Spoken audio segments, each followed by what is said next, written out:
Assalamualaikum warahmatullahi wabarakatuh. Ketemu lagi dengan Bapak dalam pelajaran Informatika 9.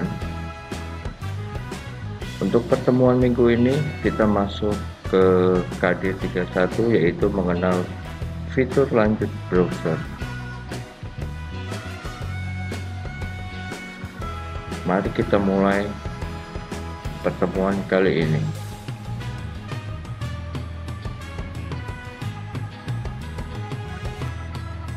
Apa itu web browser? Web browser adalah perangkat lunak yang berfungsi menampilkan dan melakukan interaksi dengan dokumen-dokumen yang disediakan oleh server web. Jadi, semua tampilan-tampilan yang ada di internet itu ditampilkan melalui yang namanya web browser. Jadi, kita tidak bisa menggunakan internet apalagi untuk melihat suatu dokumen, informasi dan lain-lain tanpa adanya web browser. Jadi web browser ini akan membantu kita menjelajahi sebuah halaman yang ada di internet.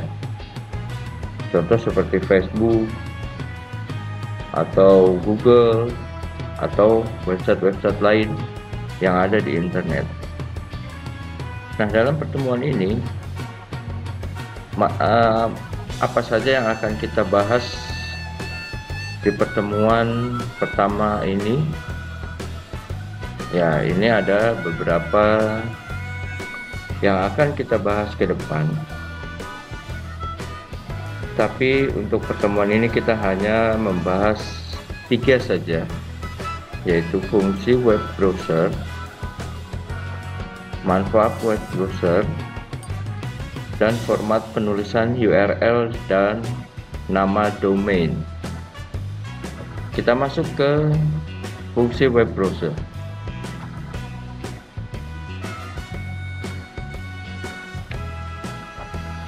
Ada beberapa fungsi dari sebuah web browser. Yang pertama itu adalah membuka laman website, ya. Jadi website ini dibuka dengan menggunakan web browser. Ya, seseorang bisa langsung menuju alamat tempat yang ia akan akses datanya. Fungsi yang kedua itu adalah untuk memastikan keamanan suatu web. Adanya proses authentication atau proses verifikasi dalam suatu website atau laman digunakan untuk memastikan bahwa laman tersebut tidak berbahaya bagi perangkat jika dikunjungi. Yang ketiga itu fungsinya yaitu mendukung permintaan data.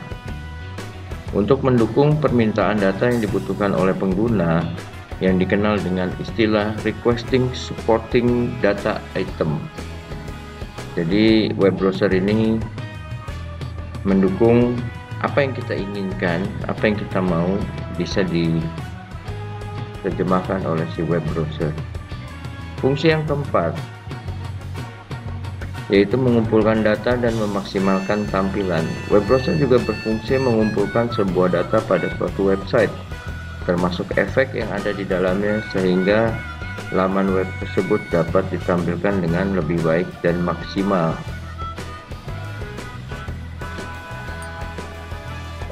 Dan yang kelima adalah fungsinya yaitu mendukung penggunaan search engine atau mesin pencari. Secara umum merupakan bagian dari web browser sehingga pengguna bisa mencari data dengan lebih mudah dan lebih cepat tanpa harus mengetikkan alamat pada address bar. Kita masuk ke pembahasan yang kedua, manfaat dari web browser. Apa saja manfaat dari web browser? Yang pertama yaitu bisa mengakses informasi-informasi yang bermanfaat di bidang pendidikan maupun non-pendidikan.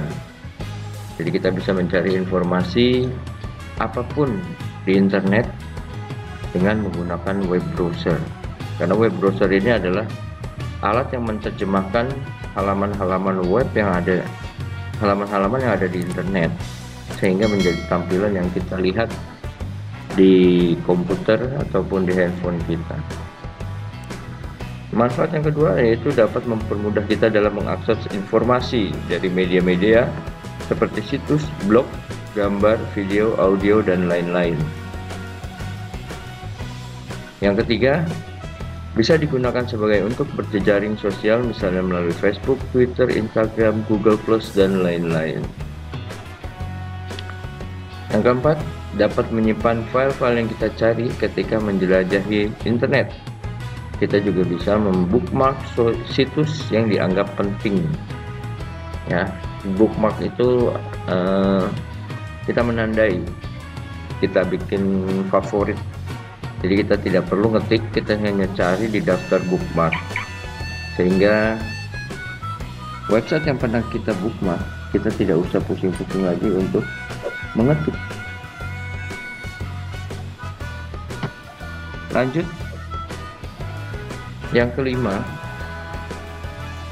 yaitu untuk mengakses mesin pencari atau search engine seperti Google, Yahoo, Bing, Ask yang bisa digunakan untuk mencari informasi. Ya, ini kalian sering gunakan. Kalau kalian internet, pasti yang pertama kalian buka adalah Google, karena kita juga tidak tahu alamat-alamat web yang akan kita tuju, sehingga kita menggunakan yang namanya search engine. Jadi Google yang akan mencari apa yang kita masukkan kata kuncinya, ya. Sekarang pembahasan yang ketiga adalah format penulisan URL dan nama domain. Apa sih itu URL? Ya, URL adalah Uniform Resource Locator. Jadi setiap dokumen di internet, baik yang berupa hypertext maupun hypermedia, memiliki alamat yang unik dan berbeda antara satu dengan yang lainnya, yang disebut dengan URL. Pada dasarnya URL memiliki bentuk. Nah, itu ada beberapa contohnya, ya. Di sini ada aturannya. Yang pertama itu protokol. Protokol itu adalah metode atau mekanisme yang sudah distandarkan mentransfer data server dari dan browser untuk www harus mendukung protokol HTTP agar dapat melakukan pertukaran data. Jadi biasanya ini yang protokol itu tuh yang www, misalnya www.facebook.com. Ya, terus ada yang bagian kedua itu namanya hostname. Hostname adalah alat yang memiliki IP atau Internet Protocol. Ya, IP address di suatu network TCP/IP. Ini hostname di bagian sini, misalnya kayak tadi www.google. Ya, Google itu adalah hostname-nya. Dan yang terakhir adalah path. File name adalah lokasi penyimpanan dari nama file pada suatu server. Ya, jadi lebih spesifikasi foldernya, ya, nama ini foldernya. Nah, dari URL ada yang namanya domain.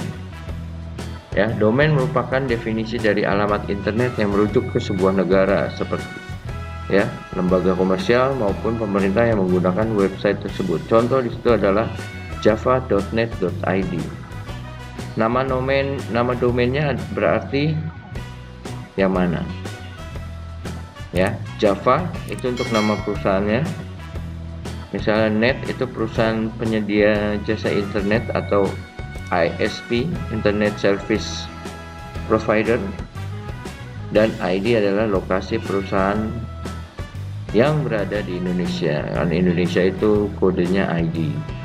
Kalau Amerika kodenya US, United States, ya. Kalau Inggris UK, ya, banyak. Jepang JP, banyak. Jadi setiap negara mempunyai domain masing-masing, ya. Jadi ini adalah pembahasan kita minggu ini, hanya sebentar. Kita lanjut lagi di pertemuan berikutnya, karena di sini kita belajar secara online, jadi kita tidak bisa langsung tanya jawab. Jadi silahkan kalau ada yang kalian mau tanyakan, bisa menghubungi Bapak melalui e-learning ya, melalui komen-komen di timeline. Nah, untuk minggu ini itu ada tugasnya itu kalian mengerjakan modul kalian ya, modul informatika 9 yang halaman 12 bagian 1 pilihan ganda 1 sampai 15. Silakan kalian kerjakan di modul kalian, di buku modul kalian. Nanti apabila ada pertemuan visitasi, kita akan periksa bareng-bareng untuk mengumpulkan nilainya ya. Terima kasih, sekian dulu pertemuan kita kali ini. Kita lanjut di pertemuan berikutnya. Assalamualaikum warahmatullahi wabarakatuh.